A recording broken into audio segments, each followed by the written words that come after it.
नमस्कार दोस्तों, चलिए जान लेते हैं उत्तर प्रदेश के सभी 75 जिलों की आज की ताजा बड़ी और महत्वपूर्ण खबरों को। लेकिन उससे पहले वीडियो को लाइक कमेंट जरूर करें और साथ ही कमेंट में ये भी बताएं कि आप इस वीडियो को किस जिले, शहर या गांव से देख रहे हैं। उत्तर प्रदेश में अगले 2 से 3 दिनों में मौसम मुख्य रूप से बादल छाए रहने और कुछ स्थानों पर बारिश की संभावना है। मानसून एक बार फिर से थमने जा रहा है। मौसम विभाग के अनुसार कुछ दिनों तक एक बार फिर से गर्मी और उमस का सामना करना पड़ सकता है। यूपी कैबिनेट का बड़ा फैसला, 30,000 युवाओं को रोजगार के लिए विदेश भेजेगी उत्तर प्रदेश की योगी सरकार।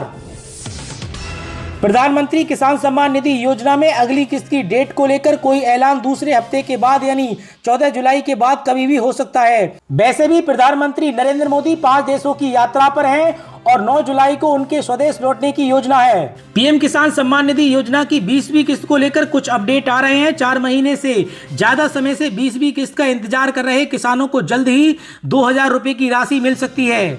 ऐसी खबरें हैं कि जुलाई के दूसरे सप्ताह में इसे लेकर किसी तय डेट का ऐलान होगा।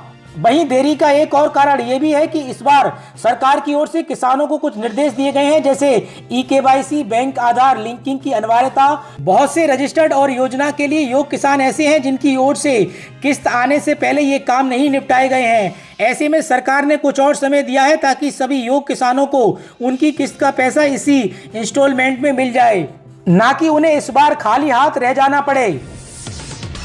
उत्तर प्रदेश के संभल में मुहर्रम जुलूस पर पुलिस का फरमान, बच्चों के ढोल बजाने पर रोक। योगी कैबिनेट मीटिंग में 30 प्रस्तावों पर मोहर, लखनऊ लिंक एक्सप्रेसवे निर्माण समेत ये अहम फैसले। राजधानी लखनऊ के लोक भवन में मुख्यमंत्री योगी आदित्यनाथ की अध्यक्षता में कैबिनेट की बैठक हुई। इस बैठक में 30 अहम प्रस्तावों पर मोहर लग गई है। कई विभागों के महत्वपूर्ण प्रस्तावों को हरी झंडी मिल गई है। बैठक के बाद मंत्री नंदी ने मीडिया को फैसले की जानकारी देते हुए बताया कि लखनऊ आगरा एक्सप्रेस और पूर्वांचल एक्सप्रेस को जोड़ने वाले लखनऊ लिंक एक्सप्रेस वे के निर्माण का प्रस्ताव और बुंदेलखंड औद्योगिक विकास प्राधिकरण नियमावली का प्रस्ताव भी पास हो गया है। इसके अलावा कैबिनेट ने JPCNIC सेंटर को चलाने के लिए लखनऊ विकास प्राधिकरण को अधिकृत किया गया है। गाजियाबाद में नई टाउनशिप बसाने का काम शुरू, किसानों को मिल रहा है 4 गुना ज्यादा दाम, 5 गांवों को होगा फायदा। उत्तर प्रदेश के गाजियाबाद प्राधिकरण ने एक नई टाउनशिप परियोजना के लिए भूमि अधिग्रहण का काम शुरू कर दिया है। इसके लिए 25 किसानों ने हामी भी भर दी है, जबकि 5 गांवों की जमीन चाहिए होगी। सरकार ने मौजूदा सर्कल रेट 4 गुना कीमत पर जमीन खरीदने का ऑफर दिया है। लखनऊ समेत यूपी के 33 बड़े शहरों में बदलेंगे नियम, मनचाही ऊंचाई तक बनेंगी इमारतें, लागू होंगी ये शर्त। राजधानी लखनऊ सहित प्रदेश के 33 बड़े शहरों में अब गगनचुंबी इमारतें बन सकेंगी। इनकी ऊंचाई की कोई सीमा नहीं रहेगी। मुंबई और दुबई की तर्ज पर बिल्डर जितनी भी ऊंची इमारत बनाना चाहेंगे बना सकेंगे। ऊंचाई और FAR की निर्धारित सीमा को समाप्त कर दिया है। शर्त यह होगी कि ये बिल्डिंग केवल 45 मीटर से अधिक चौड़ी सड़कों पर ही बन पाएंगी। हाई सिक्योरिटी जोन, संरक्षित स्मारक और एयरपोर्ट के फलन जोन में प्रतिबंध बना रहेगा। बाकी पूरे शहर में कहीं भी इमारतें बनाई जा सकेंगी। यूपी के गोंडा में राशन वितरण में गड़बड़ी का मामला, बाल्टी से खाद्यान्न तोलने का वीडियो वायरल, कार्ड धारकों ने की अधिकारियों से शिकायत। उत्तर प्रदेश के गोंडा जिले के कटारा बाजार विकास खंड के भदैया ग्राम पंचायत में राशन वितरण का एक वीडियो सोशल मीडिया पर वायरल हुआ है। वीडियो में कोटेदार इलेक्ट्रॉनिक कांटे पर बोरी रखने की बजाय बाल्टी रखकर खाद्यान्न तोलते हुए दिखाई दे रहा है। नोएडा लिंक एक्सप्रेसवे से रोजगार मिशन तक योगी सरकार की बैठक, 30 को मंजूरी। उत्तर प्रदेश के मुख्यमंत्री योगी आदित्यनाथ की 30वीं महत्वपूर्ण बैठक में राष्ट्रपति पद की शपथ ली गई। इस बैठक में लखनऊ लिंक एक्सप्रेसवे, उत्तर प्रदेश रोजगार मिशन, उद्योगों में औद्योगिक विकास, अयोध्या में NSG हब और नौकरी से जुड़े अहम फैसले लिए गए। इसमें सबसे बड़ा निर्णय जापान की अनीसी को लिया गया, जो अभी तक राजनीतिक हितैषी बने थे, और समाजवादी पार्टी के मुखिया अखिलेश यादव लगातार योगी सरकार पर हमला बोल रहे थे।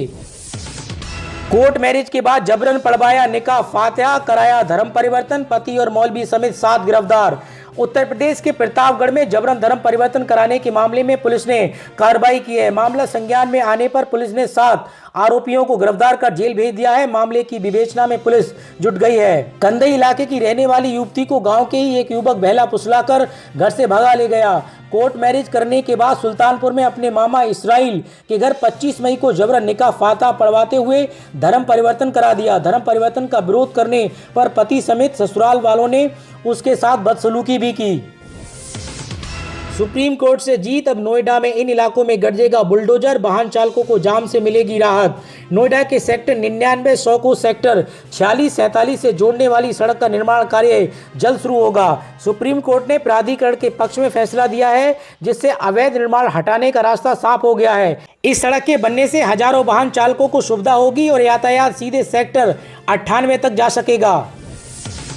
पंजाब नेशनल बैंक के बाद एक और सरकारी बैंक ने माफ किया पूरा शुल्क, 7 जुलाई से ग्राहक उठा सकेंगे फायदा। सरकारी बैंक ग्राहकों के लिए अच्छी खबर है। इंडियन बैंक बचत बैंक खातों में मिनिमम बैलेंस की आवश्यकता को समाप्त कर रहा है। बैंक ने ऐलान किया है कि वह 7 जुलाई 2025 से बचत बैंक खातों में न्यूनतम बैलेंस की जरूरत को समाप्त कर रहा है। बता दें कि इससे पहले पंजाब नेशनल बैंक ने इसी तरह का ऐलान किया है। सोशल मीडिया प्लेटफॉर्म एक्स पर एक पोस्ट में बैंक के आधिकारिक अकाउंट ने लिखा कि इस निर्णय का उद्देश्य ग्राहकों के लिए वित्तीय समावेशन, पहुंच और सामर्थ्य में सुधार करना है। हो जाइए सावधान, नोएडा में इन 2 पहिया वाहनों पर पुलिस की ताबड़तोड़ कार्रवाई, 12 मोटरसाइकिल जब्त। ग्रेटर नोएडा के कासना कोतवाली ने 2 महीने के अभियान में 52 बिना नंबर प्लेट और मॉडिफाइड मोटरसाइकिल जब्त की हैं। कोतवाली प्रभारी धर्मेंद्र शुक्ला ने बताया कि ये कार्रवाई मोबाइल लूट और स्ट्रीट क्राइम रोकने के उद्देश्य से की गई है। 15 वर्ष से अधिक पुराने 7 वाहन भी जब्त किए गए हैं। अभियान मुख्य बाजार और भीड़ भाड़े इलाकों में चलाया गया है। यूपी में बीजेपी का मुसलमानों को लेकर मास्टर स्ट्रोक, पंचायत चुनाव के जरिए विधानसभा चुनाव की बिसात।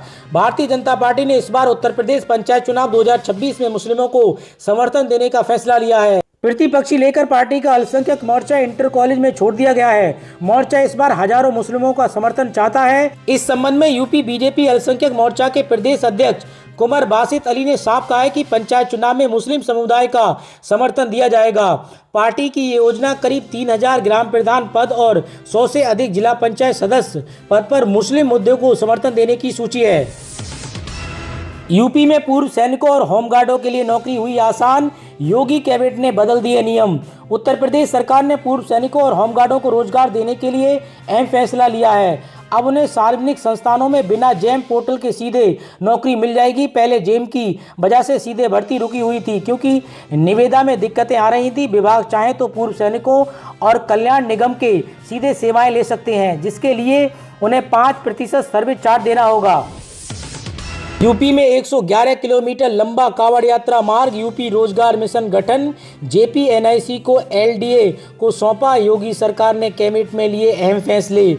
उत्तर प्रदेश की योगी आदित्यनाथ सरकार की गुरुवार को हुई कैबिनेट की बैठक में प्रदेश के लिए कई महत्वपूर्ण फैसलों पर मोहर लग गई है। बैठक में कुल 30 प्रस्तावों को मंजूरी दी गई है, जिसमें रोजगार मिशन, बुंदेलखंड औद्योगिक विकास और आगरा लखनऊ एक्सप्रेसवे लिंक जैसे बड़े प्रोजेक्ट शामिल हैं। योगी कैबिनेट के अहम प्रस्तावों में चौधरी चरण सिंह कांवड़ मार्ग को भी मंजूर दिया जाना शामिल रहा है। इसके तहत मुजफ्फरनगर, मेरठ, गाजियाबाद से होकर 111.490 किलोमीटर लंबा कांवड़ मार्ग बनाया जाएगा। राज्य के वित्त मंत्री सुरेश खन्ना का कहना है कि ये फैसले राज्य के रोजगार, औद्योगिक विकास और बुनियादी ढांचे को नई दिशा देंगे। One time one tax link expressway NSG centre, UP cabinet ने कई अहम प्रस्तावों को दी मंजूरी।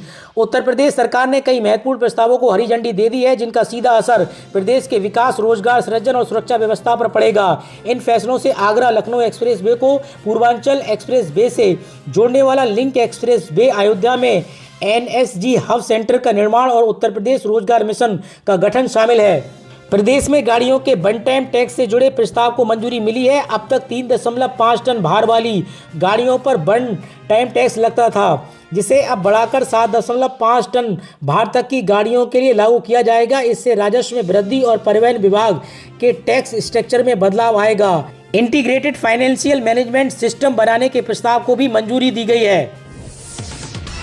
यूपी के युवाओं के लिए गुड न्यूज, रोजगार को लेकर योगी सरकार का अहम फैसला, कैबिनेट ने भी दी मंजूरी। उत्तर प्रदेश के युवाओं को लेकर अच्छी खबर है। योगी सरकार ने युवाओं को रोजगार दिलाने के लिए एक अहम फैसला लिया है। दरअसल युवाओं को भारत या विदेश में रोजगार दिलाने में मदद के लिए सरकार ने उत्तर प्रदेश रोजगार मिशन का गठन किया है। गुरुवार को ही कैबिनेट की मीटिंग में इस प्रस्ताव को मंजूरी भी मिल गई है। मंत्रिमंडल की बैठक के बाद राज्य के श्रम एवं रोजगार मंत्री अनिल राजभर ने संवाददाताओं से कहा कि ये राज्य सरकार को तीसरे पक्ष की भर्ती एजेंसियों पर निर्भर किए बिना सीधे रोजगार की सुविधा प्रदान करने में सक्षम बनाएगा।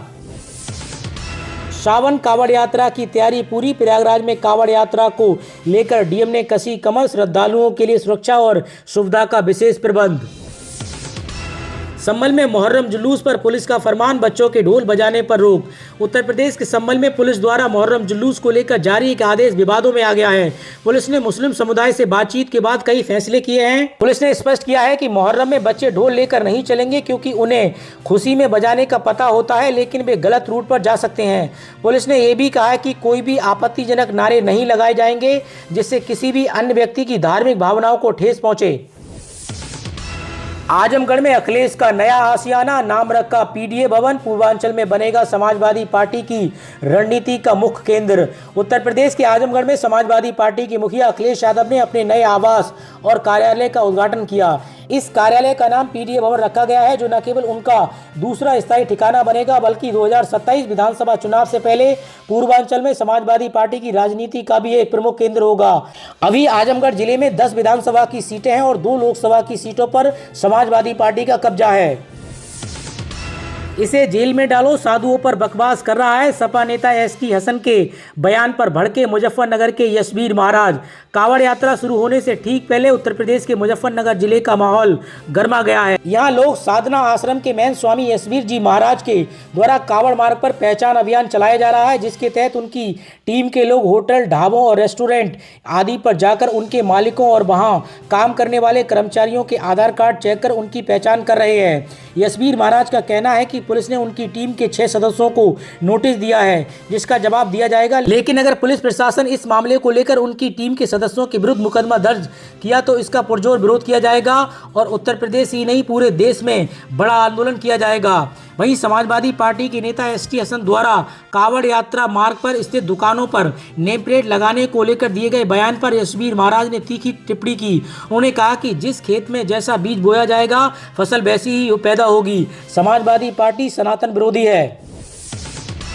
इन कर्मचारियों को योगी सरकार का बड़ा तोहफा, रिटायरमेंट की उम्र 58 से बढ़ाकर 60 साल। राजधानी लखनऊ में गुरुवार को सीएम योगी आदित्यनाथ की अध्यक्षता में कैबिनेट की बैठक हुई। इस दौरान 30 अहम प्रस्तावों पर मोहर लगी है। कई विभागों के प्रस्तावों को हरी झंडी भी मिली है। इनमें से एक भाषा संस्थान भी है। योगी सरकार ने भाषा संस्थान में कार्य कर रहे कर्मचारियों को तोहफा दिया है। कर्मचारियों की रिटायरमेंट की उम्र 58 साल से बढ़ाकर 60 वर्ष करने वाले प्रस्ताव को मंजूरी दी गई है। आजम खान मामले में ट्रायल कोर्ट के फैसले पर रोक, 15 जुलाई को होगी अगली सुनवाई। दस्तावेज जमा करने के लिए अतिरिक्त समय मांगा। उत्तर प्रदेश के पूर्व कैबिनेट मंत्री और समाजवादी पार्टी के पूर्व सांसद मोहम्मद आजम खान को 2026 के बलपूर्वक बेदखली प्रकरण में इलाहाबाद हाई कोर्ट से एक और राहत मिली है। न्यायमूर्ति समीर जैन की एकल पीठ ने मामले की सुनवाई करते हुए ट्रायल कोर्ट द्वारा आजम खान और अन्य 6 आरोपियों के खिलाफ अंतिम आदेश का फैसला देने पर रोक लगाने को 15 जुलाई 2025 तक बढ़ा दिया है। अब 15 जुलाई को अगली सुनवाई होगी। प्रधानमंत्री किसान सम्मान निधि योजना से जुड़ी बड़ी खबर। महाराजगंज में 4317 किसानों के आवेदन रद्द, गलत जानकारी और फार्मर रजिस्ट्री न होना मुख्य कारण। अपना दल की अध्यक्ष और केंद्रीय मंत्री अनुप्रिया पटेल के मंत्री पति आशीष पटेल ने दिखाए बगावती तेवर। बोले अपना दल को 1700 करोड़ में खत्म करने की साजिश, गिरफ्तारी का शक जताया। उत्तर प्रदेश की योगी सरकार 30,000 युवाओं को भेजेगी विदेश। अखिलेश यादव का ड्रीम प्रोजेक्ट एलडीए को सौंपा। आगरा एक्सप्रेस से जुड़ेगा पूर्वांचल एक्सप्रेस वे। तो दोस्तों, उत्तर प्रदेश से जुड़ी आज की खबरों में इतना ही। और अधिक खबरें जानने के लिए आप यूपी न्यूज़ 92 के साथ जुड़े रहिए।